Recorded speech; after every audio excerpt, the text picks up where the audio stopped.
सीमा की शादी बड़े धूमधाम से हुई थी। लाल जोड़े में सजी हुई वो बहुत सुंदर लग रही थी, लेकिन उसके मन में एक अजीब सी घबराहट थी। दुल्हा अजय शुरू से ही गुस्सैल स्वभाव का था।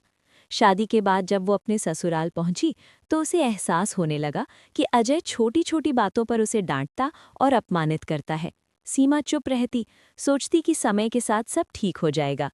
एक दिन परिवार पिकनिक मनाने नदी किनारे गया। सब हंस खेल रहे थे, लेकिन अजय किसी बात पर फिर नाराज हो गया। उसने सबके सामने सीमा को बुरा भला कहा। सीमा की आंखों में आंसू आ गए, पर उसने कुछ नहीं कहा। अचानक गुस्से में अजय ने सीमा का हाथ पकड़ा और उसे नदी के गहरे पानी की ओर धक्का दे दिया। सीमा पानी में गिर पड़ी। उसे तैरना नहीं आता था। वो हाथ पैर मारने लगी। उसे लगा जैसे उसकी जिंदगी यहीं खत्म हो जाएगी। उसके कानों में शोर गूंज रहा था, सांस रुकने लगी थी। उसी क्षण उसके मन में अपनी माँ की सीख गूंज उठी, बेटी, मुश्किल वक्त में हिम्मत मत हारना। भगवान हर किसी की मदद करता है, लेकिन पहले इंसान को खुद कोशिश करनी पड़ती है।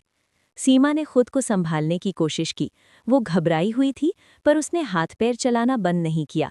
तभी किनारे पर खड़ा एक युवक, रवि, जो वहां नाव चला रहा था, ने उसे डूबते देखा। बिना एक पल गंवाए वो नदी में कूद पड़ा। उसने सीमा तक पहुंचकर उसे मजबूती से पकड़ा और किनारे तक ले आया। सीमा खांसते हुए किनारे बैठ गई। उसकी सांसें तेज चल रही थी, लेकिन वो जिंदा थी। रवि ने उसे ढांढस बंधाया और कहा, जीवन बहुत कीमती है, किसी के डर या अत्याचार के कारण इसे खत्म मत होने देना। उस घटना ने सीमा की आंखें खोल दी। उसने महसूस किया कि चुप रहना कमजोरी नहीं, लेकिन अन्याय सहते रहना गलत है। उसने हिम्मत जुटाई और अपने माता पिता से सब कुछ बताया। परिवार के सहयोग से उसने अपने लिए सही निर्णय लिया। उसने तय किया कि वो अब किसी के अत्याचार को सहन नहीं करेगी।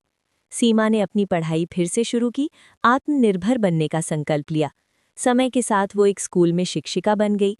अब वो बच्चों को पढ़ाने के साथ साथ उन्हें ये भी सिखाती थी कि आत्मसम्मान सबसे बड़ा धन है।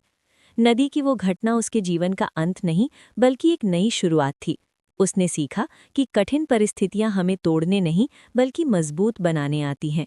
अगर हम हिम्मत और विश्वास बनाए रखें, तो हर अंधेरी रात के बाद एक नई सुबह जरूर